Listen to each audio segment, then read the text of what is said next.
गरीब मोची बना करोड़पति। मयूरपुर नामक गांव में प्रदीप नाम का एक मोची रहता था।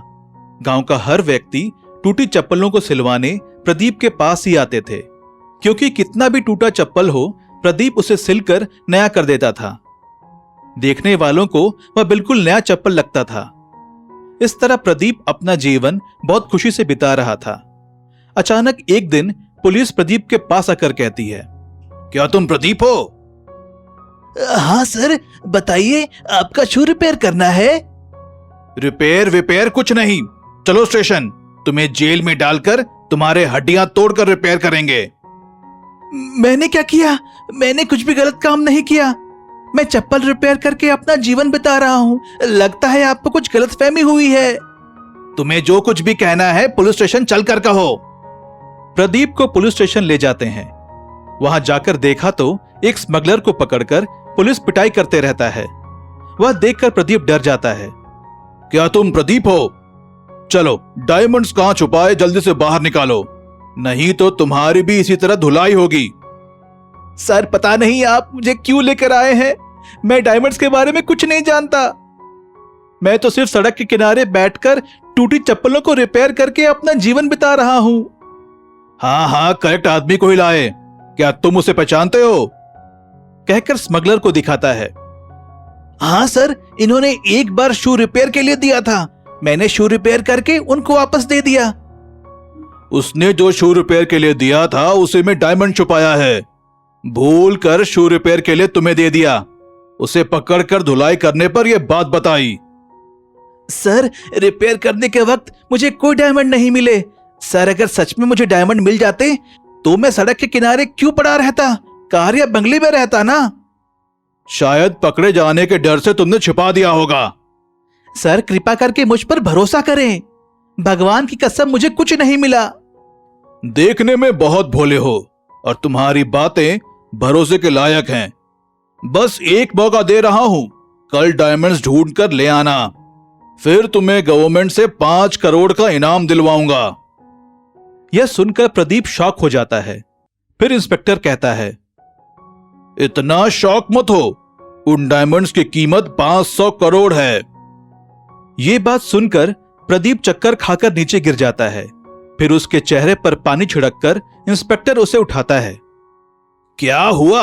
ऐसे कैसे गिर गए? क्या 500 करोड़? मैंने कभी नहीं देखा सर। और मुझे 5 करोड़ मिलेंगे? ये सपना है या सच? अगर तुम सच में डायमंड्स को ढूंढ कर ले आए तो ठीक है, वरना तुम्हें भी उस स्मगलर के साथ जेल में डाल दूंगा, सोच लो। इंस्पेक्टर साहब, मुझे एक दिन का समय दीजिए, मैं ढूंढ कर ले आता हूं। फिर प्रदीप अपने जगह पर जाकर ढूंढते रहता है। इतने में जिस थैले पर वह बैठा था उसके नीचे डायमंड चिपके हुए और चक चक चमकते रहते हैं। प्रदीप तुरंत उन्हें लाकर इंस्पेक्टर को देता है। शाबाश प्रदीप, तुमने अपना वादा पूरा किया और मैं भी मेरा वादा पूरा करता हूं। तुरंत ही सरकार से बात करके तुम्हारा इनाम दिलवा दूंगा। इस तरह इंस्पेक्टर के कहे मुताबिक प्रदीप को 5 करोड़ इनाम के पैसे मिलते हैं। उन पैसों से प्रदीप एक बड़ा चप्पलों का शोरूम ओपन करता है। यह देखकर सारे लोग कहते हैं, गरीब मोची बना करोड़पति। Giant magical stove. एक गांव में हेमंत नाम का किसान अपनी पत्नी शालू और बेटी रीमा के साथ रहता था। वह बहुत ही मेहनती किसान था। रोज सुबह वो अपने खेत में मेहनत करके काम करता था। वह खेत में काम करता था और घर का सारा काम हेमंत की पत्नी शालू संभालती थी। वो चूल्हे पर खाना बनाती और रीमा का टिफिन पैक करके उसे स्कूल भेजती थी।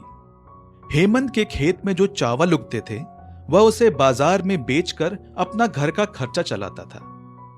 हेमंत अक्सर देखता कि जब शालू चूल्हे पर खाना बनाती उस वक्त उसे बहुत खांसी आती थी। एक दिन सुबह हेमंत की पत्नी बहुत बीमार हो गई थी। तब हेमंत अपनी पत्नी को लेकर हॉस्पिटल जाता है। डॉक्टर सर, शालू को खाना बनाते वक्त बहुत खांसी आती है। मैं कुछ टेस्ट लिख कर देता हूं, तुम करवा लो। कल मुझे उसकी रिपोर्ट लाकर बताना। अगले दिन हेमंत डॉक्टर के पास सारी रिपोर्ट लेकर अपनी पत्नी के साथ जाता है।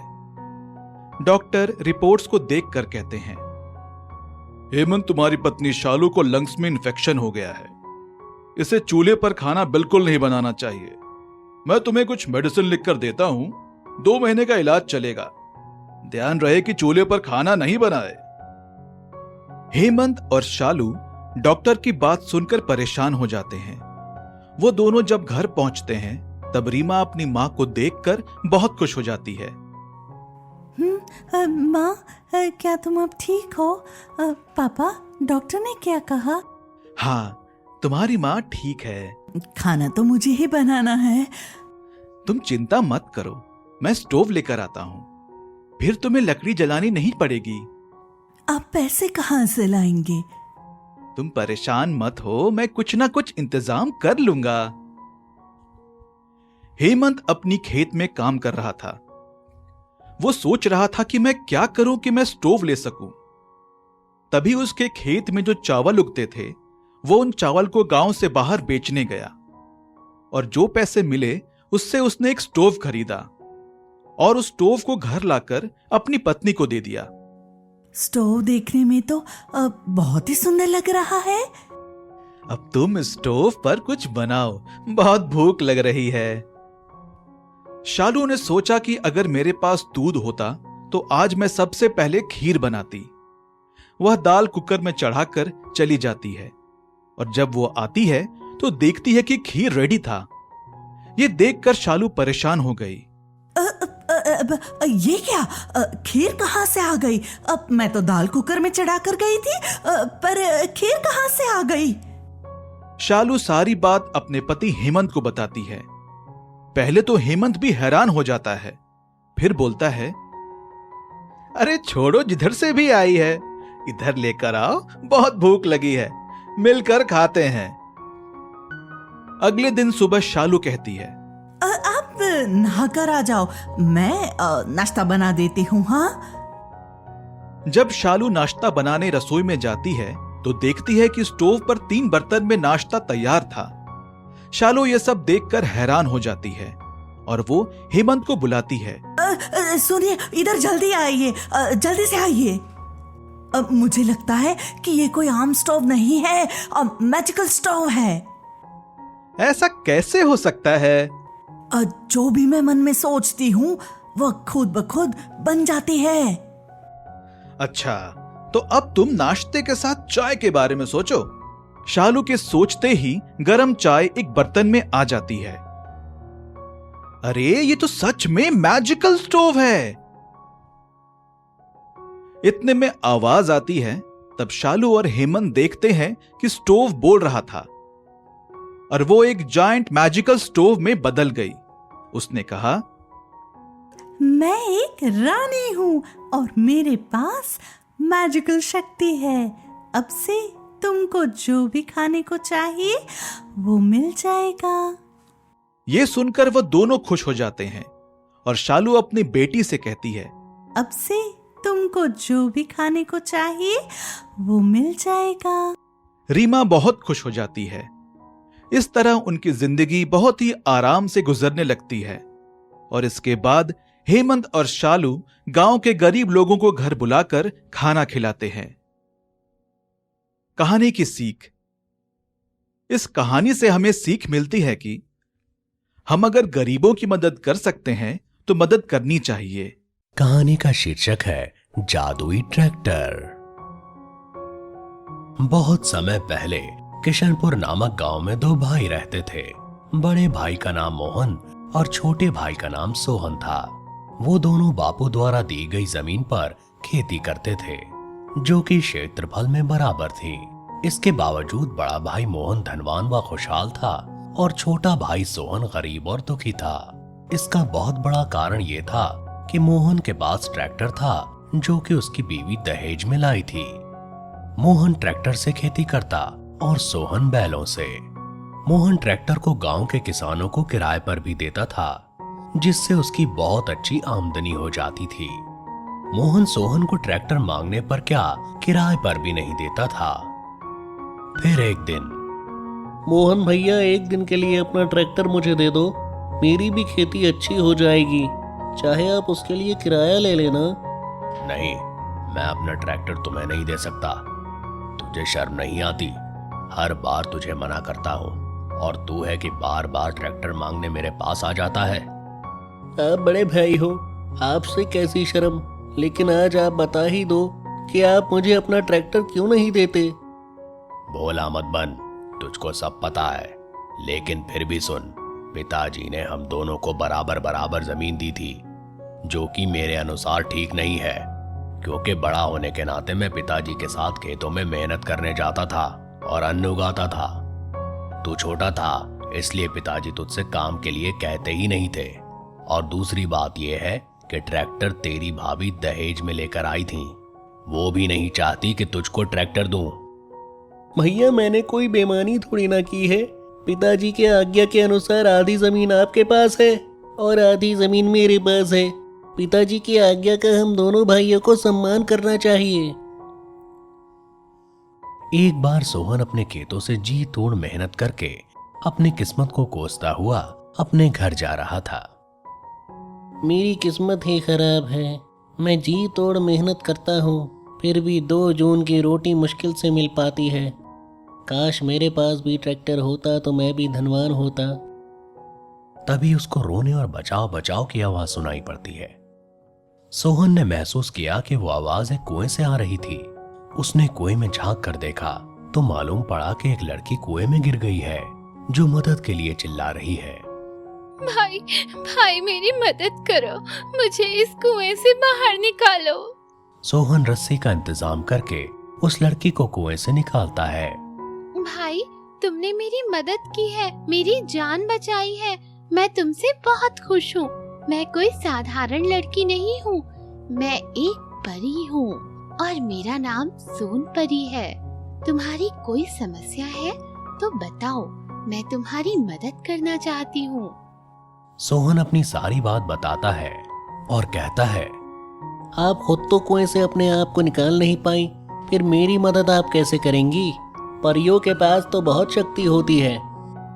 अब मैं तुम्हारी समस्या का समाधान कर देती हूँ। मैं तुम्हें एक जादुई ट्रैक्टर देती हूँ, जो खेती का हर काम 100 गुना तेजी से करेगा। लेकिन ये ट्रैक्टर तभी काम करेगा जब तुम इसके ऊपर बैठोगे, और कोई इसके ऊपर बैठने की कोशिश करेगा तो ये जादुई ट्रैक्टर उसको उठाकर फेंक देगा, क्योंकि ये ट्रैक्टर मैं तुम्हें दे रही हूँ, किसी और को नहीं। अरे हाँ, मेरी छड़ी कहाँ है? भाई, परियों की सारी शक्तियाँ उनकी जादुई छड़ी में होती है। कुएं में गिरते समय छड़ी ऊपर ही कहीं गिर गई थी, इसीलिए मैं कुएं से ऊपर नहीं निकल पाई। भाई, मेरी छड़ी ढूंढवाओ। सोहन और परी दोनों छड़ी को ढूंढते हैं और छड़ी सोनपरी को एक झाड़ी में मिल जाती है। छड़ी मिल गई, छड़ी मिल गई। सोनपरी जादू की छड़ी से जादुई ट्रैक्टर सोहन को देकर वापस परीलोक चली जाती है। अब सोहन खेती के सारे काम जादुई ट्रैक्टर से करने लगता है। अब उसके खेतों में अन्न का उत्पादन उसके भाई मोहन से भी अच्छा होने लगा। वो बहुत जल्दी धनवान बन गया। फिर एक दिन, सोहन, तू तो एक फटीचर था, तो तू इतना अच्छा ट्रैक्टर कहाँ से ले आया? मुझे ये ट्रैक्टर परी ने दिया है, और ये साधारण ट्रैक्टर नहीं है, ये जादुई ट्रैक्टर है। ये साधारण ट्रैक्टर के मुकाबले 100 गुना तेजी से काम करता है। तभी मैं कहूँ, तेरे पास मुझसे ज्यादा पैसा कहाँ से आया? मुझे देना अपना ट्रैक्टर खेती करने के लिए। भैया, इस ट्रैक्टर की खूबी है कि मेरे बैठने पर ही ये काम करता है, और कोई इस पर बैठेगा तो उसे अपने ऊपर से गिरा देगा। इस जादुई ट्रैक्टर के कारण तुझे ज्यादा घमंड आ गया है। तू मुझे ट्रैक्टर देना नहीं चाहता और बनता है छोटा भाई। भैया, ऐसी बात नहीं है, लेकिन किसी अनहोनी की जिम्मेदारी मेरी नहीं होगी। ठीक है।